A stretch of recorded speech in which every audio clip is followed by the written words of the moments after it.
എല്ലാവർക്കും എൻ്റെ നമസ്കാരം. ADD എസ്പെഷ്യലി നമ്മൾ അഡൾട്ട്സിനെ കുറിച്ച് പറയുമ്പോൾ, മുതിർന്നവരിനെ കുറിച്ച് പറയുമ്പോൾ അറ്റൻഷൻ ഡെഫിസിറ്റ് ഡിസോർഡർ എന്നാണ് പൊതുവെ പറയാറ്. കുട്ടികൾക്ക്, ചെറിയ കുട്ടികൾക്കും ഏകദേശം ഒരു യൗവനപ്രായം, അഡോളസെൻ്റ് പീരിയഡ് എന്ന് പറയുന്നവർക്ക് പൊതുവെ ADHD കാണാറുണ്ട്.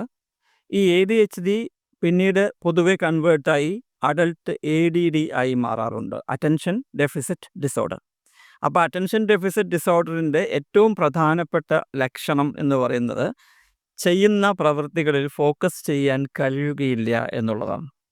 സാധാരണഗതിയിൽ ഇതൊരു എസ്പെഷ്യലി ജോലിക്ക് പോകുന്നവർക്കും അതേപോലെ കോളേജിൽ പോയി പഠിക്കുന്നവർക്കും ഒക്കെ വളരെയധികം ബുദ്ധിമുട്ടുണ്ടാക്കുന്ന ഒരു പ്രശ്നമാണ് ഈ അറ്റൻഷൻ ലഭിക്കാറില്ല എന്നുള്ള അവസ്ഥ. ഇത് ADD ആണോ എന്നുള്ളതാണെങ്കിലും അതല്ല, സാധാരണഗതിയിൽ അറ്റൻഷൻ ലഭിക്കാത്ത പ്രശ്നമാണ് എന്നുണ്ടെങ്കിലും നമ്മൾ ഈ വീഡിയോയിൽ പറയുന്ന 5 പ്രധാനപ്പെട്ട ആക്ടിവിറ്റീസ്, ഈ വീഡിയോയിൽ ഞാൻ 5 ആക്ടിവിറ്റീസ് പറയുന്നു. അത് പൊതുവെ ADD ഉള്ളവർക്ക്, അറ്റൻഷൻ ഡെഫിസിറ്റ് ഡിസോർഡർ ഉള്ളവർക്ക് ഫോക്കസ് ചെയ്യാൻ വളരെയധികം ഫോക്കസ് ചെയ്യാൻ ബുദ്ധിമുട്ടുള്ള ആളുകൾക്ക് ഫോക്കസ് ചെയ്യുവാൻ സഹായിക്കുന്ന 5 മെത്തേഡ്സാണ് ഞാൻ ഈ വീഡിയോയിൽ പറയുന്നത്. നമ്മൾ മനസ്സിലാക്കേണ്ടത്, നമുക്ക് അറ്റൻഷൻ കുറയുന്നതിന് പ്രധാനപ്പെട്ട കാരണം ഡൊപാമൈൻ എന്ന് പറഞ്ഞ ന്യൂറോ ട്രാൻസ്മിറ്റർ നമ്മുടെ ബ്രെയിനിൽ കുറവാണ് എന്നുള്ളത് കൊണ്ടാണ്. അതിൻ്റെ ഇംബാലൻസ് ആണ് നമുക്ക് പൊതുവെ അറ്റൻഷൻ ഡെഫിസിറ്റ് ഉണ്ടാക്കുന്നത് എന്ന് മനസ്സിലാക്കി ഒരു പരിധിവരെ ഡൊപാമൈൻ ബിൽഡപ്പ് ചെയ്യാനുള്ള ആക്ടിവിറ്റീസ് നമ്മൾ ചെയ്താൽ തന്നെ ADD അല്ലെങ്കിൽ അറ്റൻഷൻ ഡെഫിസിറ്റ് ഡിസോർഡറിൻ്റെ അറ്റൻഷൻ ഡെഫിസിറ്റ് അല്ലെങ്കിൽ ഫോക്കസ് ഇല്ലായ്മ, കോൺസെൻട്രേഷൻ ലഭിക്കായ്മ നമുക്ക് കുറയ്ക്കാൻ കഴിയും. അതാണ് ബേസിക്. ഡൊപാമൈൻ കൂട്ടാനുള്ള ആക്ടിവിറ്റീസ് പല രീതിയിലുണ്ട്. ശാരീരികമായിട്ടുള്ള വ്യായാമം വളരെ പ്രധാനപ്പെട്ട ഒരു കാര്യമാണ്, അത് ഞാൻ പറയാം. മനസ്സിലാക്കേണ്ടത് ഡൊപാമൈൻ കൂട്ടുക എന്നുള്ളതാണ്. ഇനി ഞാൻ ഈ പറയുന്ന 5 മെത്തേഡ് ശ്രദ്ധിച്ച് കേൾക്കുക. ADD ഉള്ളവർക്കും ഉപകാരപ്രദമാണ്, ADD ഇല്ല പക്ഷെ ഫോക്കസ് ലഭിക്കുന്നില്ല എന്ന് പറയുന്നവർക്കും ഉപകാരപ്രദമാണ്. ഒന്നാമത്തെ പ്രധാനപ്പെട്ട മെത്തേഡ്, നിങ്ങൾക്ക് ചിരി വരാം പക്ഷെ യാഥാർത്ഥ്യം ഇതാണ്: നിങ്ങളുടെ മനസ്സിനെ ഡേ ഡ്രീം ചെയ്യുവാൻ അനുവദിക്കുക. അതിനായി പ്രത്യേക സമയം ഫിക്സ് ചെയ്യുക എന്നുള്ളതാണ്. ഡേ ഡ്രീം എന്ന് പറഞ്ഞാൽ എന്താ? നമ്മൾ വെറുതെ ഇങ്ങനെ ആകാശത്ത് നോക്കിയിരിക്കുക, അല്ലെങ്കിൽ വെറുതെ ഏതെങ്കിലും സ്ഥലത്ത് നോക്കിയിരിക്കുക. ആ സമയത്ത് നമ്മൾ ഏതെങ്കിലും ഒരു വിഷയത്തെക്കുറിച്ച് മനസ്സിൽ ചിന്തിച്ചുകൊണ്ട് അല്ലെങ്കിൽ ചിന്തിച്ചു കൊണ്ടിരിക്കുമ്പോൾ തന്നെ നമ്മളിങ്ങനെ താടിക്ക് കയ്യും കൊടുത്ത് ഡേ ഡ്രീം ചെയ്യുവാൻ തുടങ്ങുകയാണ്.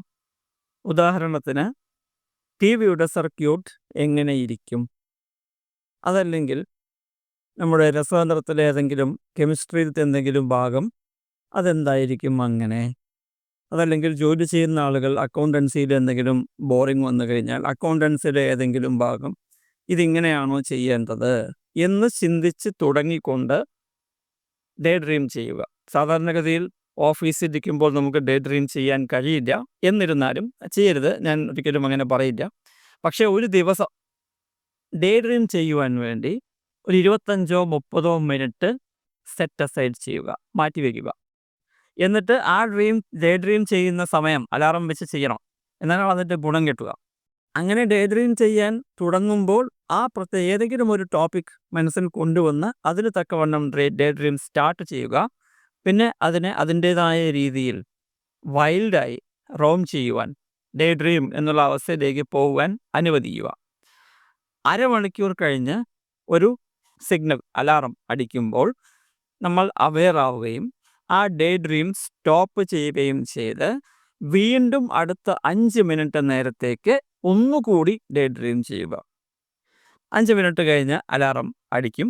അതിനുശേഷം നമ്മൾ ആ 35 മിനിറ്റ് ഡേ ഡ്രീം ചെയ്തതിൻ്റെ എല്ലാ ഓർമ്മയുള്ള പോയിന്റുകളും ഒരു പേപ്പറിൽ എഴുതി വയ്ക്കുക. ഫോക്കസ് പിന്നീട് ലഭിക്കുവാനും നമ്മുടെ തോട്ടിൻ്റെ ക്രിയേറ്റിവിറ്റി വർദ്ധിപ്പിക്കുവാനും, അതേപോലെ നമ്മൾ ചിന്തിച്ച ആ പോയിന്റിൽ മറ്റ് പല സ്ഥലങ്ങളിലേക്കും അത് പോയിട്ടുണ്ടെങ്കിലും ചിന്തിച്ച ആ പോയിന്റിൽ 2-3 അഡീഷണൽ ഇൻഫർമേഷൻ നമുക്ക് കിട്ടിയിരിക്കും. അത് നമ്മൾ നോട്ട് ചെയ്തിരിക്കും എന്നുള്ളതും ഉറപ്പാണ്. എല്ലാ ദിവസവും ഒരു 25-30 മിനിറ്റ് നേരമെങ്കിലും ഡേ ഡ്രീം സമയം സ്വയം അനുവദിക്കുക, അലാറം വെച്ച് അത് ചെയ്യുക എന്നുള്ളതാണ് ഒന്നാമത്തെ ടെക്നിക്ക്. രണ്ടാമത്തെ ടെക്നിക്ക് എന്ന് പറയുന്നത് ബോഡി ഡബ്ലിംഗ് എന്ന് പറയും. അതായത് നമ്മളൊന്ന് ചിന്തിച്ച് നോക്കൂ, മറ്റൊരാൾ നമ്മളെ നോക്കി അല്ലെങ്കിൽ നമ്മൾ മറ്റൊരാൾ നോക്കിക്കൊണ്ടിരിക്കുമ്പോൾ തന്നെ അദ്ദേഹം കോട്ടുവായിടുകയാണെങ്കിൽ അതുപോലെ നമുക്കും ചെയ്യാൻ തോന്നും. നമ്മുടെ ബ്രെയിൻ അതേപോലെ ട്യൂണാവും എന്ന് നമുക്ക് എല്ലാവർക്കും അറിയാം. അതിന് നമ്മൾ നമ്മുടെ ADD ട്രീറ്റ്മെൻറ്റിലേക്ക് കൊണ്ടുവരികയാണ്. മറ്റുള്ളവർ എന്ത് ചെയ്യുന്നുവോ അതുപോലെ ചെയ്യുവാൻ നമ്മളെ നമ്മുടെ ബ്രെയിൻ പ്രേരിപ്പിക്കും എന്ന് മനസ്സിലാക്കുക.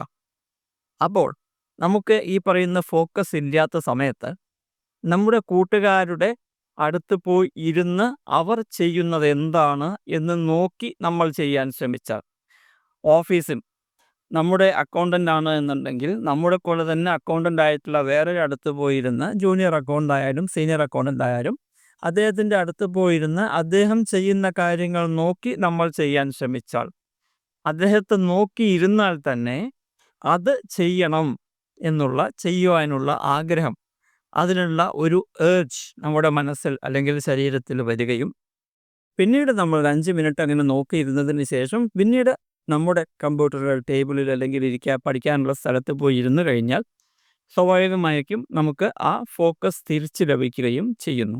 5 മിനിറ്റ് നേരം ഒന്ന് ബോഡി ഡബിൾ ചെയ്താൽ മതി. അതല്ലെങ്കിൽ നമ്മുടെ വീട്ടിലിരുന്ന് പഠിക്കുന്ന സമയമാണെങ്കിൽ നമ്മുടെ കൂട്ടുകാരെ ഒന്ന് വിളിക്കുക. കൂട്ടുകാരെ വീഡിയോ കോളിൽ വിളിച്ച് അവനെ നമ്മുടെ മുമ്പിൽ, കൂട്ടുകാരനെ അല്ലെങ്കിൽ കൂട്ടുകാരിയെ നമ്മുടെ മുമ്പിൽ വീഡിയോ കോളിൽ ഇരുന്ന് വായിക്കുവാൻ പറയുക. എന്നിട്ട് ഉറക്കെ വായിക്കുവാൻ പറയുക. എന്നിട്ട് ആ വായിക്കുന്നത് ശ്രദ്ധിക്കുക. അതിനുശേഷം നിങ്ങൾ കമ്പ്യൂട്ടർ ടെലിഫോൺ ഓഫ് ചെയ്താൽ പിന്നീട് നിങ്ങൾ പഠിക്കുമ്പോൾ നിങ്ങൾക്ക് ഫോക്കസ് തിരികെ ലഭിക്കുന്നതായിരിക്കും. ഒരു 5 മിനിറ്റ് നേരം ബോഡി ഡബിളിംഗ് എക്സസൈസ് ഇടയ്ക്കിടയ്ക്ക് ചെയ്താൽ നമുക്ക് ഫോക്കസ് തിരിച്ചു കിട്ടുവാൻ ബുദ്ധിമുട്ടുണ്ടാവില്ല. അതാണ് രണ്ടാമത്തെ ടെക്നിക്ക്. മൂന്നാമത്, കളിക്കുവാനും ഹോബീസ് ചെയ്യുവാനും ക്രിയേറ്റീവ് ആവാനും സമയം കണ്ടെത്തുക എന്നുള്ളത്. ഓഫീസിൽ പോകുന്നവർക്കാണെങ്കിലും പഠിക്കുന്നവർക്കാണെങ്കിലും കളിക്കണം. ഏകദേശം അരമണിക്കൂർ നേരം നമ്മൾ എന്ത് ഗെയിം കളിച്ചാലും, ഔട്ട്ഡോർ ഗെയിംസ് ആണെങ്കിൽ വളരെ നല്ലത്. ഔട്ട്ഡോർ ഗെയിംസ് കളിക്കുമ്പോൾ നമ്മുടെ കളി നമുക്ക് താല്പര്യമുള്ളതായതുകൊണ്ട്, എക്സസൈസ് നമുക്ക് താല്പര്യമുള്ളതായതുകൊണ്ട്, നമുക്ക് തരുന്നതായതുകൊണ്ട്, എക്സസൈസ് നമുക്ക് എൻ്റർടൈൻമെൻറ്റ് തരുന്നതായതുകൊണ്ട്, കളി എൻ്റർടൈൻമെൻറ്റ് തരുന്നതായതുകൊണ്ട് ആ അരമണിക്കൂർ നേരം തുടർച്ചയായി നമ്മൾ കളിക്കുമ്പോൾ നമുക്ക് ഓട്ടോമാറ്റിക്കലി ഫുൾ ഫോക്കസ് ആ കളിയിലായിരിക്കും എന്ന് മനസ്സിലാക്കുക. ഓട്ടോമാറ്റിക്കലി ഫുൾ ഫോക്കസ് ആ കളിയിലായിരിക്കും എന്ന് മനസ്സിലാക്കുക. അത് നമ്മുടെ ബ്രെയിനിൽ ഡോപാമൈൻ്റെ അളവ് കൂട്ടുന്നു. സ്വാഭാവികമായും നമുക്ക് പിന്നീട് ഫോക്കസിങ് ചെയ്യുവാൻ കുറച്ചുകൂടി കേപ്പബിലിറ്റി കിട്ടുമെന്നർത്ഥം. അതേപോലെ തന്നെയാണ് നമ്മുടെ മറ്റ് ഹോബീസും ക്രിയേറ്റീവായിട്ടുള്ള ആക്ടിവിറ്റീസും. അവ ചെയ്യുമ്പോഴും നമ്മുടെ ബ്രെയിനിൽ ഡോപാമൈൻ്റെ അളവ് കൂടുന്നു.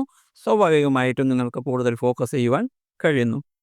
നാലാമത്തെ പോയിൻ്റ് തീർച്ചയായും റെഗുലർ എക്സസൈസ് തന്നെയാണ്. അത് മോർണിംഗ് ചെയ്യുന്നതാണ് എപ്പോഴും ഉത്തമം. അതിന് കാരണം തന്നെ ഞാൻ പലപ്പോഴും പറയാറുണ്ട്, ഞാൻ മാത്രമല്ല എല്ലാവരും പറയാറുണ്ട്. നമ്മുടെ എക്സസൈസ് കൊണ്ട് നമ്മുടെ ശരീരത്തിൽ ബ്രെയിനിൽ സെറോട്ടോണിനും ഡോപാമൈനും മറ്റ് ന്യൂറോ ട്രാൻസ്മിറ്റേഴ്സായ നോറെപ്പിനെഫ്രിൻ പോലെയുള്ള ന്യൂറോ ട്രാൻസ്മിറ്റേഴ്സ് വർദ്ധിക്കുവാനുള്ള സാഹചര്യം ഉണ്ടാവുന്നു. അതേപോലെ തന്നെ കോർട്ടിസോളിൻ്റെ അളവ് കുറയുന്നു. സ്വാഭാവികമായിട്ടും നമ്മൾ എനർജൈസ്ഡ് ആവുന്നു, എനർജറ്റിക് ആവുന്നു, ഫുൾഫിൽഡായി ഫീൽ ചെയ്യുന്നു, നമുക്ക് നല്ല ഫോക്കസ് ലഭിക്കുകയും ചെയ്യുന്നു. അഞ്ചാമത്തെ പോയിൻ്റ് അറ്റൻറ്റീവ് ലിസണിങ് ആണ്.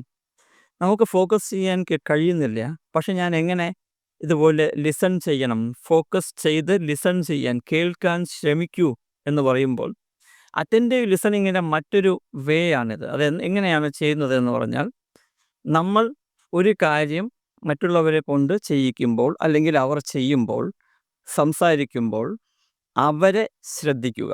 എങ്ങനെ ശ്രദ്ധിക്കണം? അവരുടെ മുഖഭാവം ശ്രദ്ധിക്കുക, അവരുടെ ശരീരത്തിലെ പല ഭാഗങ്ങൾ, ശരീരത്തിലെ സ്ത്രീകളാണെങ്കിൽ സൗകര്യം പോലെ, ഞാനത് നെഗറ്റീവായി പറയുകയല്ല, ശരീരത്തിൻ്റെ മുഖത്തിൻ്റെ പല ഭാഗങ്ങൾ ശ്രദ്ധിക്കാം, അവരുടെ വേ ഓഫ് ബിഹേവിയർ ശ്രദ്ധിക്കാം, ശരീരഭാഷ ശ്രദ്ധിക്കാം. പക്ഷേ ഇതെല്ലാം ശ്രദ്ധിക്കുമ്പോൾ സ്വാഭാവികമായും നമ്മൾ ആക്ച്വലി അവരുടെ വാക്കുകളിലേക്ക് ഫോക്കസ് ചെയ്യുകയാണ്. ഇതേപോലെ തന്നെ നമ്മൾ മറ്റുള്ളവർ പ്രവർത്തിക്കുമ്പോൾ, ഇപ്പോൾ നമ്മളൊരു വർക്ക് ബെഞ്ചിലിരിക്കുകയാണ്, നമ്മളൊരു ജോലി ചെയ്തുകൊണ്ടിരിക്കുകയാണ്, മറ്റുള്ളവർ അവിടെ എന്തോ ചെയ്തുകൊണ്ടിരിക്കുകയാണ് എന്നുള്ളപ്പോൾ അവരുടെ ബോഡിയിൽ നമ്മൾ ശ്രദ്ധിച്ച, അവരുടെ ശരീരത്തിൽ, അവരുടെ മുഖത്തിൽ, അവരുടെ ബിഹേവിയർ പാറ്റേൺസിൽ, അവരുടെ ബോഡി ലാംഗ്വേജിൽ ശ്രദ്ധിച്ചാൽ നമുക്ക് ഫോക്കസ് നമ്മൾ ചെയ്യുന്ന ജോലിയിൽ ലഭിക്കുന്നതാണ്.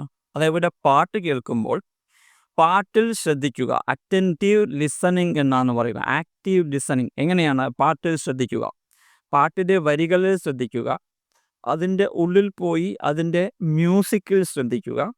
ഓരോ ഇൻസ്ട്രുമെൻ്റ് പ്ലേ ചെയ്യുമ്പോഴും ഇത് ആ ഇൻസ്ട്രുമെൻ്റാണ് എന്ന് തിരിച്ചറിയുവാൻ ശ്രമിക്കുക. അപ്പോഴേക്കും അടുത്ത ഇൻസ്ട്രുമെൻ്റ് വരും, അത് തിരിച്ചറിയുവാൻ ശ്രമിക്കുക.